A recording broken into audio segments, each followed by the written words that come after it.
Everyone, welcome to nursing chronicles YouTube channel. आज के इस वीडियो में हम upcoming RRB nursing superintendent exam के लिए मल्टीपल चॉइस क्वेश्चन को सॉल्व करेंगे। आज के सीरीज का फर्स्ट क्वेश्चन है हमारा, why is Heimlich manoeuvre contraindicated in infant. Infant के अंदर हेल्मलिच मैन्योर कॉन्ट्राइंडिकेटेड रहता है, उसका क्या कारण है? Option A risk of spinal cord injury, option B risk of lung collapse, option C risk of internal organ damage, option D ineffective airway clearance. Right हमारा यहाँ पर option C risk of internal organ damage. Infant के अंदर हम हेल्मलिच manure को use में नहीं लेते क्योंकि यहाँ पर चांसेस रहते हैं एब्डोमिनल ऑर्गन के डैमेज होने का और स्पेशली जो है लीवर और स्प्लीन के रप्चर होने का रिस्क रहता है। इसीलिए इन्फेंट के अंदर जो होता है हम हेल्मलिच मैन्योर को अवॉइड करते हैं।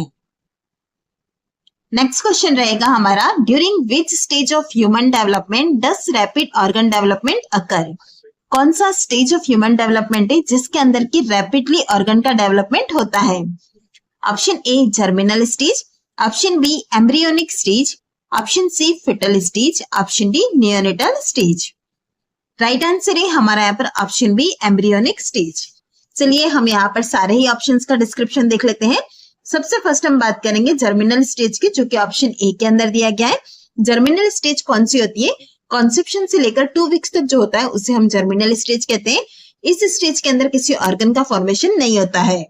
सेकेंड है हमारा एम्ब्रियोनिक स्टेज, जो कि हमारा राइट आंसर है।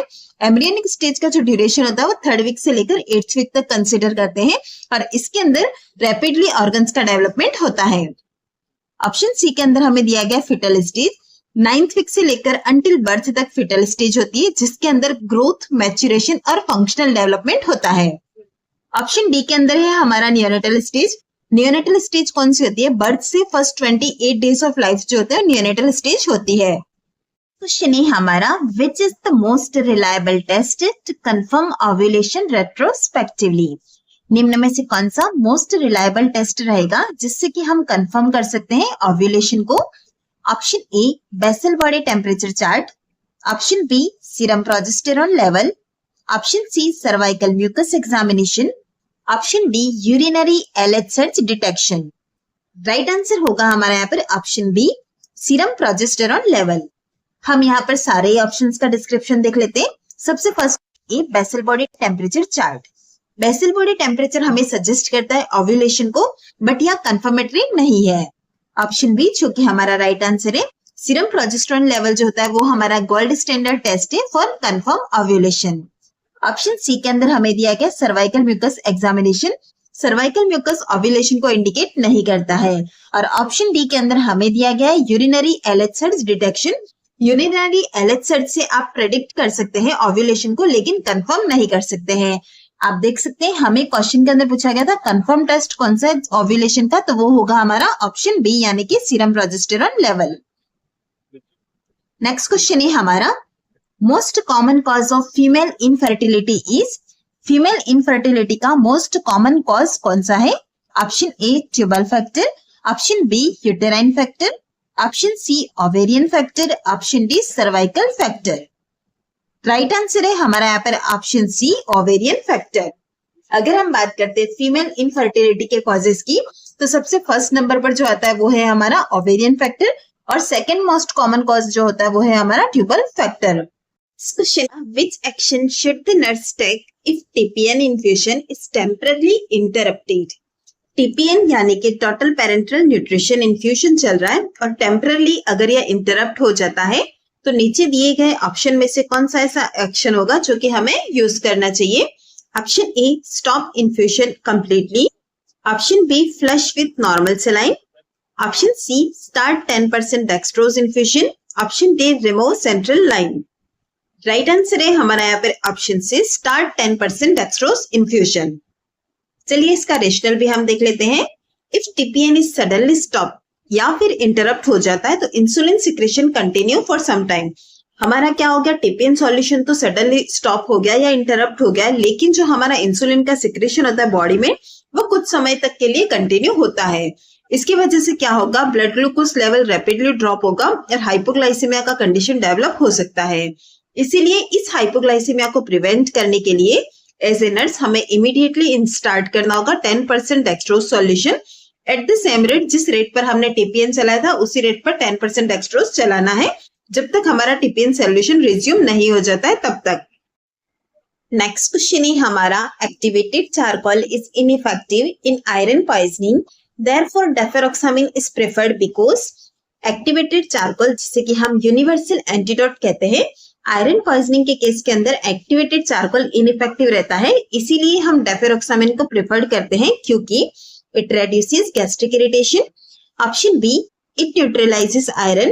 Option C, iron does not bind to charcoal. Option D, it induces vomiting.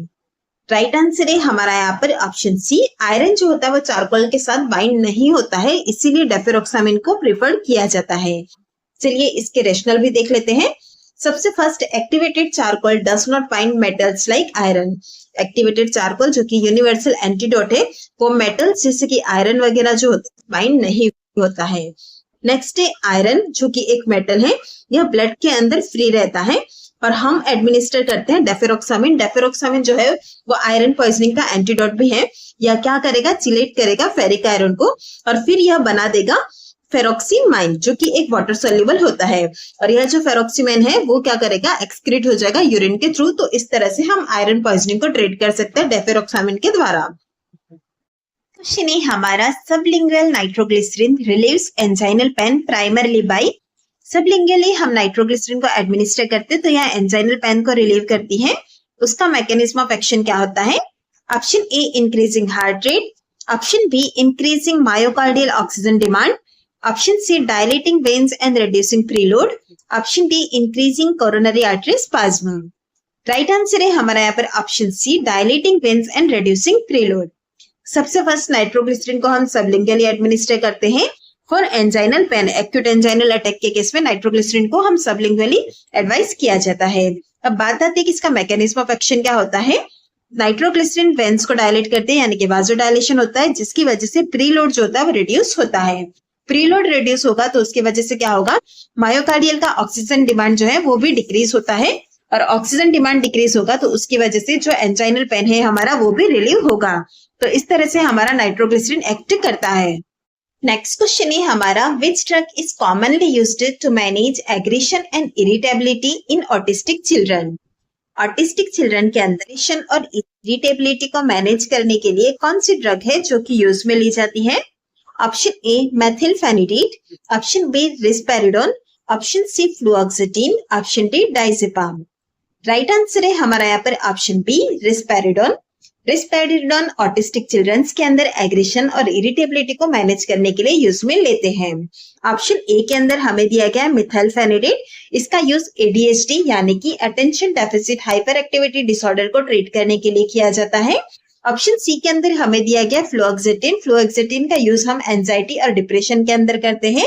और लास्ट है ऑप्शन डी, डाइजेपाम। डाइजेपाम को हम ऑटिस्टिक चिल्ड्रन के अंदर रिकमेंडेड नहीं करते हैं क्योंकि हमें पूछा गया है कि ऑटिस्टिक चिल्ड्रन के अंदर एग्रेशन और इरिटेबिलिटी को मैनेज करना है तो आपकी ड्रग कौन सी होगी, तो वो होगी ऑप्शन बी यानी कि रिस्पेरिडोन। क्वेश्चन है हमारा, which statement about the thymus is correct. Thymus के रिगार्डिंग कौन सा ऐसा स्टेटमेंट है जो कि करेक्ट है? Option A, it increases in size after puberty.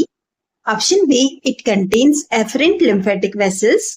Option C, it undergoes age-related involution. Option D, it filters lymph. Right answer है हमारा यहाँ पर option C, it undergoes age-related involution. अगर हम बात करते हैं यहाँ पर थाइमस की और बाकी के सारे ऑप्शंस की तो हम देख लेते हैं उसे भी। ऑप्शन ए के अंदर हमें दिया गया है it increases in size after puberty. ऐसा नहीं होता है, इसका ऑपोजिट होता है। यहाँ पर इंक्रीज नहीं बल्कि डिक्रीज आएगा। ऑप्शन बी के अंदर दिया गया है it contains afferent lymphatic vessel. यह भी करेक्ट नहीं है, इसके अंदर कोई एफरेंट लिम्फेटिक वेसल्स नहीं होती है। और ऑप्शन डी के अंदर हमें दिया गया है इट फिल्टर्स लिम्फ। लिम्फ को फिल्टर करने का काम लिम्फ नोड का होता है, ना कि थाइमस का। तो इस तरह से आप देख सकते हैं जो हम स्टेटमेंट है वो है thymus undergoes age-related involution. Next question है हमारा, which immunoglobulin level is elevated in parasitic infection? Parasitic infection के अंदर कौन सा immunoglobulin है जिसका लेवल एलिवेट होता है? Option A, IgA।